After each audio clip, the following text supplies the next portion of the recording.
Bonjour, bienvenue dans l'entretien de France 24. Notre invité aujourd'hui est un personnage incontournable de ce qu'on appelle la France-Afrique. On l'a présenté comme un Missi-Dominici, un go-between, un conseiller de l'ombre, formé par Jacques Foccart, le monsieur Afrique du général de Gaulle et de ses successeurs. Il est né à Dakar, d'origine libanaise. Robert Bourgi, bonjour. Bonjour, Monsieur Perelman. Robert Bourgi, on va parler de beaucoup de choses, mais je vais commencer par l'actualité, à savoir la Centrafrique. La France a déclenché l'opération Sangaris. Il semble que les choses ne se passent pas comme elles avaient été prévues, notamment à l'Élysée.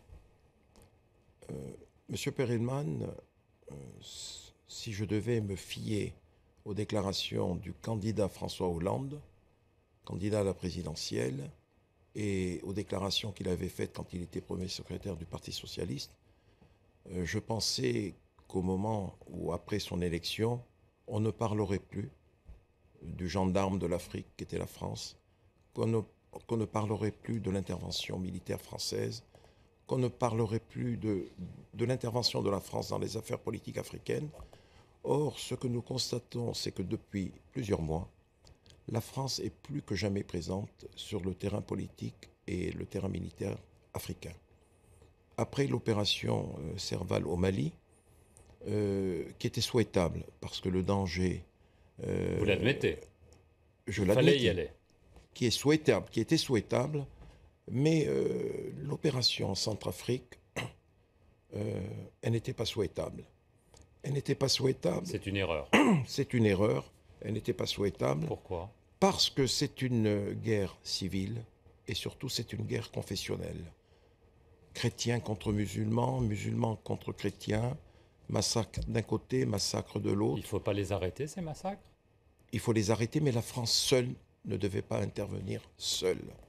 La France n'a plus les moyens qu'elle avait avant, les moyens militaires, les moyens financiers, et même s'il s'agit d'une ancienne colonie, la France ne doit plus intervenir seule sur le terrain militaire ou politique africain.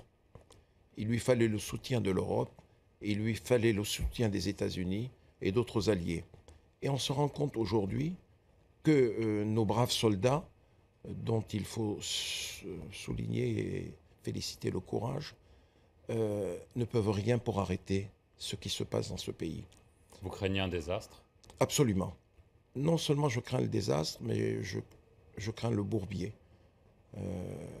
Je pense que le président Hollande aujourd'hui, sagement conseillé par l'état-major, se trouve aujourd'hui face à un problème très grave. Comment s'en sortir? Et je ne vois pas comment le président de la République française va faire pour s'en sortir.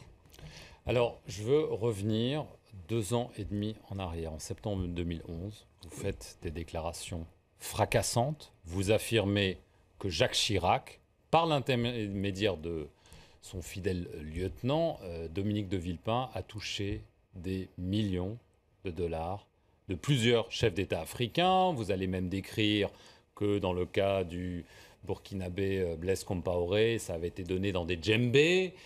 Beaucoup de détails. Ça avait fait un grand pataquès, comme on dit, mais depuis, plus rien. Comment ça se fait? Je ne reviendrai absolument pas sur les déclarations que j'ai faites en septembre 2011. Cela m'a valu une avalanche de critiques et surtout j'ai été sanctionné par l'ordre des avocats qui m'a suspendu 6 mois. Je ne reviendrai pas là-dessus. Mais ce que je tiens à dire, Monsieur Perelman, et vous pouvez vous rapprocher de Laurent Valdiguier, à qui j'ai fait mes déclarations, je n'ai jamais été un porteur de valise. Je tiens à le préciser. Vous m'en offrez l'occasion. Je n'ai jamais été un porteur de valise. Les déclarations, je les ai faites. Je ne reviendrai pas là-dessus. Et il y avait des émissaires qui faisaient ce travail. Un point, c'est tout. Je ne reviendrai pas là-dessus. Mais quand vous dites vous ne reviendrez pas là-dessus, c'est-à-dire que vous maintenez vos propos. Vous ne voulez pas les répéter parce qu'on vous a tapé sur les doigts, entre guillemets, mais vous ne revenez Pas sur les doigts, simplement. J'ai été suspendu par l'ordre. Et je me rappelle, avec beaucoup de peine d'ailleurs, l'avalanche de critiques des médias critique mondiale des médias. Je ne reviendrai pas là-dessus. Mais vous maintenez. Vous avez de la mémoire, c'est tout. Donc il faut se souvenir de ce que vous disiez. Oui. Vous avez aussi dit que ça s'était fini en 2007 avec Nicolas Sarkozy. Est-ce que ces pratiques sont toujours finies ou est-ce qu'elles ont pu ressusciter sous d'autres formes, peut-être plus subtiles, peut-être différentes? J'ai dénoncé en septembre 2011 ces pratiques. Et j'ai dit que lorsque j'ai rejoint Nicolas Sarkozy, ministre de l'Intérieur, candidat à la présidence, en septembre 2005, il m'avait dit ceci: je ne veux plus entendre parler de financement étranger, africain pour ce qui me concerne.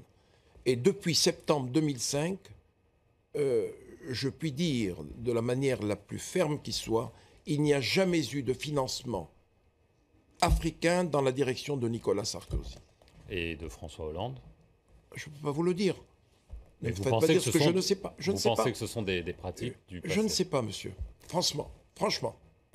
Je veux en venir au Sénégal. Oui, Vous y êtes né. absolument. Il y a beaucoup de controverses autour de l'emprisonnement. Ça va bientôt faire 1 an du fils de l'ancien président, Karim Wade, qui est accusé par le pouvoir en place de Macky Sall d'avoir détourné des sommes énormes d'argent public. Qu'est-ce que vous pensez de l'emprisonnement de Karim Wade? On sait que vous avez eu des relations parfois amicales, parfois tendues avec la famille de l'ancien président.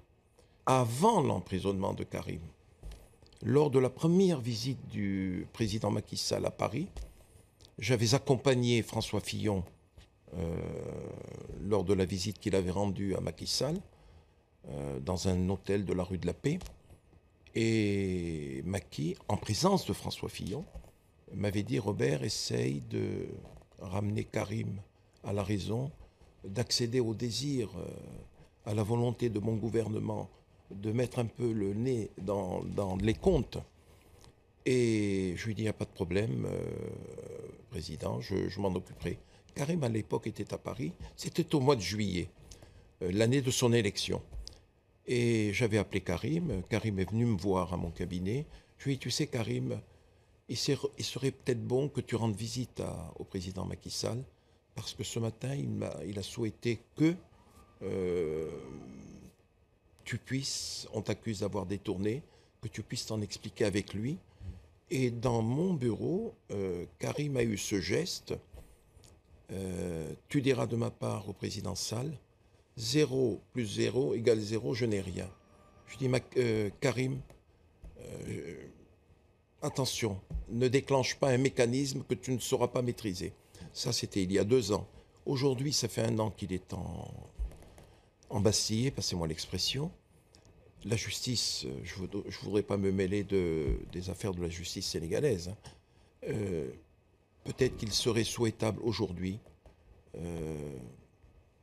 pour ramener un peu de paix dans le pays, il serait souhaitable que Karim puisse sortir, ne pas être autorisé à quitter le territoire, de rester à la disposition de la justice. C'est un Sénégalais qui aimait cette veuve. Je suis Sénégalais, hein, dans l'âme. Vous estimez qu'il y a un peu une chasse aux sorcières contre lui? Trop, c'est trop. Il est souhaitable que Karim puisse sortir, restant à la disposition de la justice, hein. Qu'on lui interdise la sortie du territoire, qu'on lui interdise de prendre contact avec telle ou telle personnalité. Mais Macky Sall fait une erreur politique. Je ne dirais pas que Macky Sall fait une erreur, je ne sais pas. J'exprime mon souhait. Et je pense que vous ne devez pas ignorer que certains chefs d'État africains et arabes ont manifesté le même souhait directement auprès du président Macky Sall. Robert Bourgi, je voulais aussi vous poser une question sur un pays que vous connaissez bien, le Gabon. Vous étiez très très proche d'Omar Bongo. On sait que vous l'appeliez papa. Son fils, Ali Bongo, est aujourd'hui au pouvoir. Est-ce que vous trouvez qu'il marche dans les traces de son père ou qu'il s'en éloigne un peu trop? Ce que je vais vous dire, ou ce que je vais répondre, ne va certainement pas plaire au président Ali Bongo, dont je suis très proche et dont j'ai souhaité l'élection en 2009. Je suis resté extrêmement proche de lui, contrairement à ce qui s'est dit ça et là. Et ce que je souhaiterais à travers cette émission, c'est qu'il reçoive le message via France 24 de ce que je lui ai dit dans le silence de son bureau. Il faudrait qu'il s'inspire un peu plus de la sagesse politique de son père, qu'il se mette à l'écoute un peu plus de ce que disent les opposants, qu'il manifeste le désir, la volonté rapide de ramener la paix dans la famille, de retrouver sa sœur Pascaline, de reprendre le dialogue froid actuellement, même interrompu, avec Jean Ping, avec Paul Tonghi et avec tant d'autres. Ali Bongo est un président qui n'écoute pas, qui est trop isolé. Je ne retrouve pas Omar Bongo dans l'attitude d'Ali Bongo. C'est ce que je lui dis en permanence. Jusqu'à maintenant, je ne pense pas que le message ait été perçu par lui. Isolé, je ne le pense pas, mais le tort qu'il a eu, c'est de... je sais bien qu'il veut épouser le mouvement général du monde. Les choses ne peuvent pas rester figées.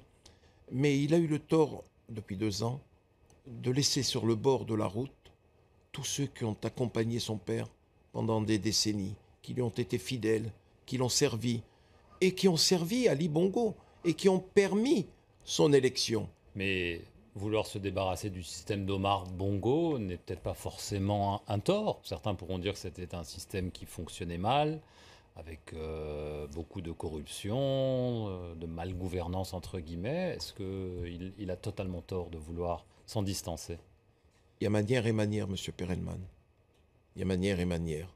Il ne faudrait pas transformer un allié, un ami, en adversaire. Et aujourd'hui, c'est le cas. Très bien. Merci beaucoup Robert Bourgi d'avoir répondu à nos questions. Merci à vous d'avoir regardé cet entretien. Restez sur notre antenne pour plus d'informations. Merci.